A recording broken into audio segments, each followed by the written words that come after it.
ఇప్పుడు కేవలం 7999K up to 10 kgs వరకు బరువు తగ్గి అధిక బరువు నుంచి వచ్చే ప్రధాన సమస్యలను దూరం చేసుకోండి.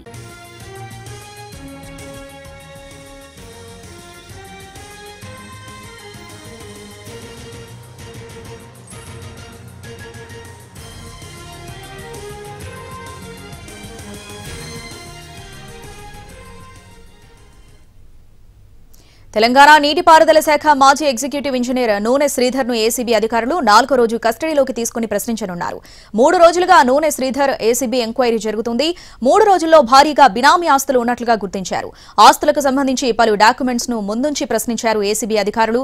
ఈఎన్సీ అనిల్తో ఉన్న సంబంధాలపై ఆరా తీశారు. ఇప్పటికే ఈఎన్సీని బదిలీ చేశారు.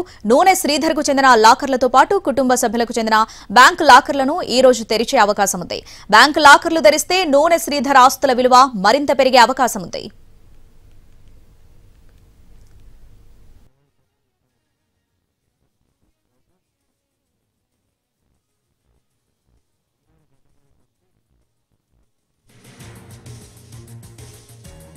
దీనికి సంబంధించిన మరింత సమాచారం మా ప్రతినిధి రాధాకృష్ణ అందిస్తారు.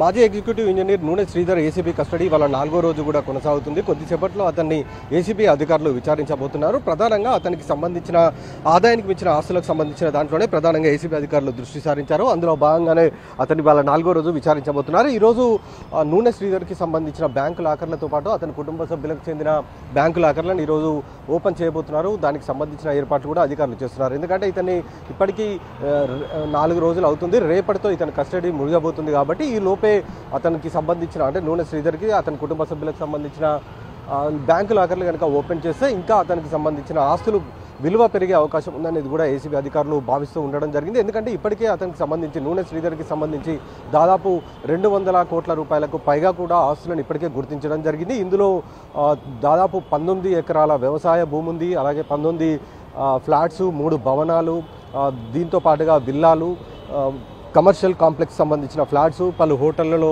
ఇతను పెట్టుబడులు పెట్టినట్లు కూడా గుర్తించడం జరిగింది. అసలు నూనె శ్రీధర్ 1992లో అసిస్టెంట్ ఎగ్జిక్యూటివ్ ఇంజనీర్గా జాయిన్ అప్పటి నుండి ఇప్పటి వరకు అతనికి సంబంధించిన వేతనం ఎంతవరకు ఉంది, అంటే శాలరీ ఎంతవరకు ఉంది, అతని ఖర్చులు ఎంతవరకు ఉండొచ్చు, అలాగే అతని సేవింగ్స్ ఎంతవరకు చేసి ఉండొచ్చు అనేది పూర్తి స్థాయిలో లెక్కలు వేయడం జరిగింది ఏసీబీకి సంబంధించిన అధికారులు. ఆ తర్వాత ఆ లెక్కల్లో భాగంగా ఇతను 2.5 కోట్ల వరకు ఒకవేళ సేవింగ్స్ చేసుకొని ఉండాల్సి ఉంటుంది. కానీ దానికి డబల్ అంటే దాదాపు 5 కోట్లకు పైగా కూడా ఇతను సేవింగ్స్ చేసుకున్నట్లు కూడా గుర్తించడం జరిగింది. ఇది బహిరంగ మార్కెట్లో దాదాపు 100 కోట్లకు పైగా ఉంటుందనేది ఏసీబీ అధికారులు చెప్తూ ఉండడం జరిగింది. కాబట్టి ఇంత భారీ స్థాయిలో ఇతను ఏ విధంగా ఆస్తులను కూడబెట్టాడనేది ఒకవైపు, అలాగే ఇతను కాళేశ్వరం ప్రాజెక్టులో ప్రధానంగా 6, 7, 8 ప్యాకేజీలకు ఇన్ఛార్జ్గా వ్యవహరించడం జరిగింది. ఆ సమయంలోనే అత్యంత అవినీతికి పాల్పడ్డాడనేది ప్రధానంగా అభియోగాలు ఉన్నాయి. ఎందుకంటే ఇప్పటికే ఈ భారీ ప్రాజెక్టుకి సంబంధించి చాలా వరకు విజిలెన్స్ అధికారులు నివేదిక కూడా ఇవ్వడం జరిగింది. ఇందులో అధికారుల లిస్టు కూడా ఉంది, అవినీతికి పాల్పడ్డ వాళ్ళ అధికారులు ఎవరెవరు అనేది. ఆ లిస్టు ఆధారంగా కూడా ఒకవైపు ఏసీబీ ఇప్పటికే దర్యాప్తు చేస్తూ ఉంది. అందులో భాగంగా ఎవరైతే ఆదాయానికి మించి ఆస్తులు కలిగి ఉన్నారో వాళ్ళపైన కేసులు నమోదు చేసి ఏకకాలంలో దాడులు చేస్తున్న పరిస్థితులు కూడా కనబడుతున్నాయి. ఇదే కోణంలోనే ఇతన్ని నూనె శ్రీధర్ని కూడా ఎగ్జిక్యూటివ్ ఇంజనీర్ని కూడా ఆదాయానికి మించిన ఆస్తులు కలిగి ఉన్నాడన్న అభియోగాలపైనే కేసు నమోదు చేసి ఏకకాలంలో దాదాపు 13 ప్రాంతాల్లో దాడులు చేసి 200 కోట్లకు పైగా కూడా ఆస్తులు గుర్తించడం జరిగింది. ఈరోజు బ్యాంకు లాకర్లు తెరిచే అవకాశం ఉంది. రేపటితోటి కస్టడీ ముగుస్తుంది. కాబట్టి ఈ లోపు అతనికి సంబంధించిన బినామీలను గుర్తించడంతో పాటు ఇంకా అతని ఆస్తులను గుర్తించే పనిలో ప్రస్తుతం అయితే ఏసీబీ దర్యాప్తుల టీం నిమగ్నమై ఉన్నది. కెమెరామెన్ ప్రభాకర్తో రాధాకృష్ణ, NTV.